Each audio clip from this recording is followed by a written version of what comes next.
take questions after. Go ahead, Coach.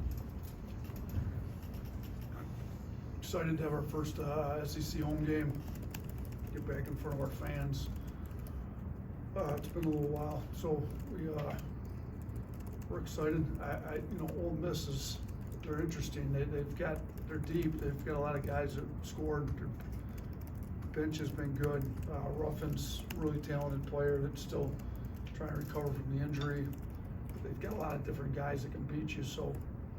And they've got a lot of different guys that have played heavy minutes and scored a decent amount in different games. So it's a little bit unpredictable that way, and just who's gonna score for them on a particular night. The one constant they've had going is Morrell, who's really talented.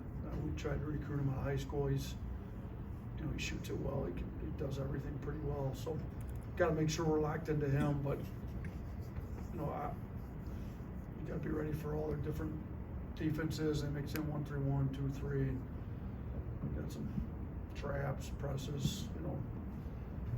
Play a decent amount of man-to-man as well. But Coach Davis is one of the better coaches in all of college basketball as far as history goes. I think he's close to top 150 in career wins, which is hard to do with as many coaches coach. So he's going to have them ready to play. It's going to be a tough game. Shoot, they almost beat Tennessee. They played Tennessee as tough as anybody here recently in their last game out. So our guys got to be locked in and ready to go tomorrow night. Charlie.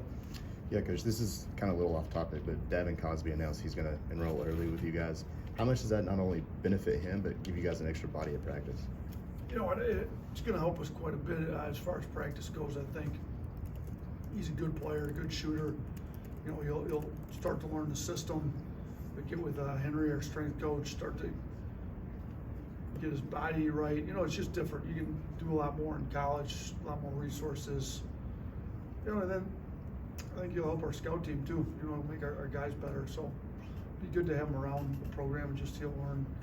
It'll be great for him for next year. I think he'll be, more prepared. He was older now. He's about the same age as like Clowney and some of our freshmen anyway. So I think it's good to get him in. It's good for him. It'll be good for us both. James, you talked about just facing different defenses that Ole Miss is going to throw at you. I know basketball is just a game of adjustments, and that tends to happen anyway. But with Ole Miss being able to do so many different things on offense, what's the strategy to kind of combat that? I don't think you can sit there and stare at the defense, try to figure out what it is. You got to be pretty aggressive. As you guys all know, we play fast. I think if you're able to attack the defense before it's set up, no matter what defense it is, I think that's to our advantage. That's how we'd like to play. In the flow. But Kermit said that 1-3-1, he's run forever. We've seen it ever since we've been here. It's caused us some issues in the past, and we've done really well in the past. It obviously helps to have shooting out there no matter what zone they're playing, but we've got to stay aggressive. We can't let them changing defenses. We don't want guys sitting back staring at them trying to figure out this is what we're going to do against it. We'd like to just and with the way we play, it's not a huge change in how we attack different. We're going to space the floor pretty well. We're going to get aggressive downhill attacks. Now, obviously, you got to know where the defensive rotations are coming from. But we're going to try to get to a 2-on-1 on the backside. It'll be a little different with the zones.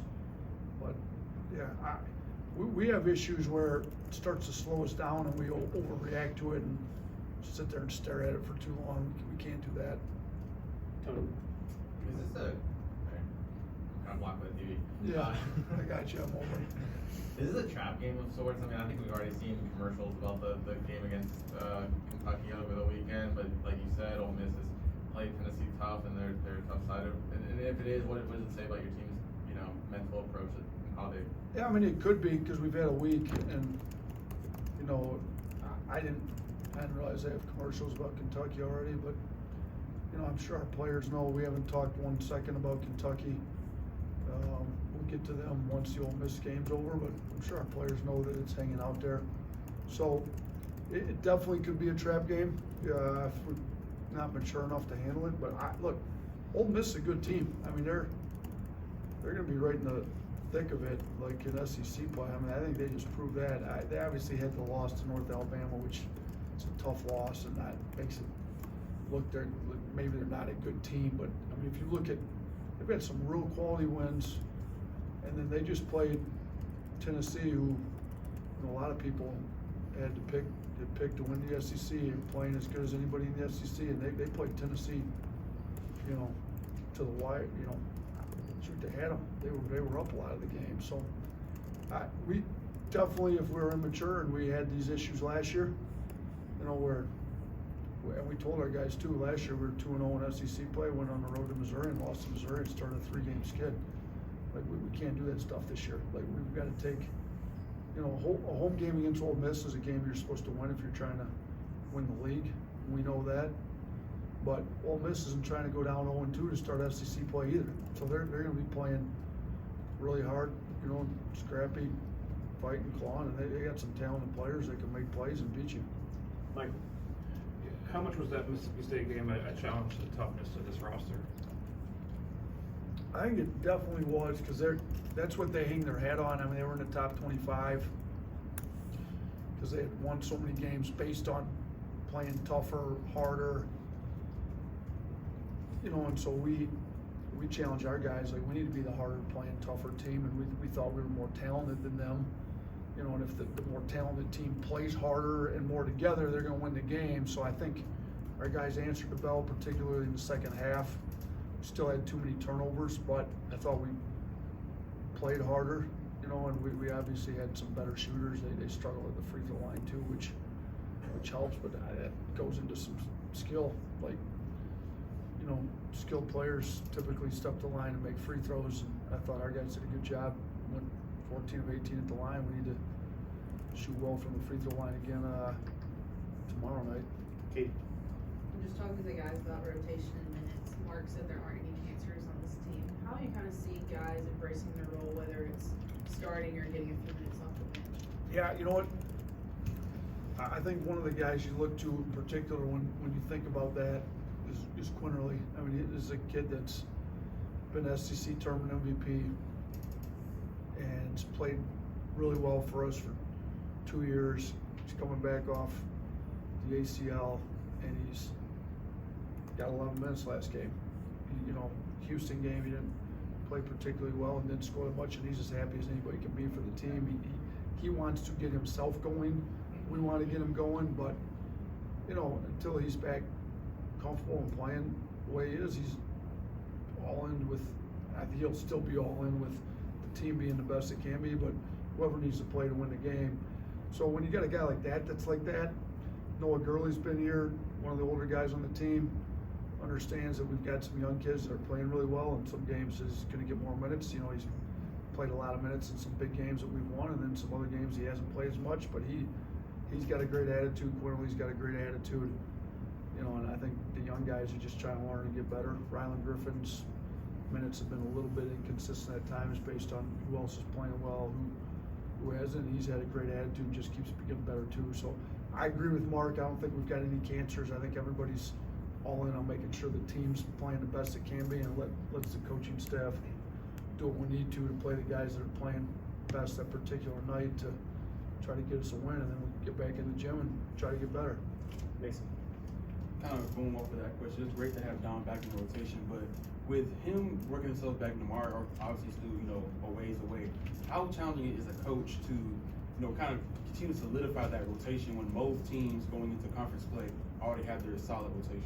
Yeah, I mean, Dom's back with us. You know, he only played just under 10 minutes last game.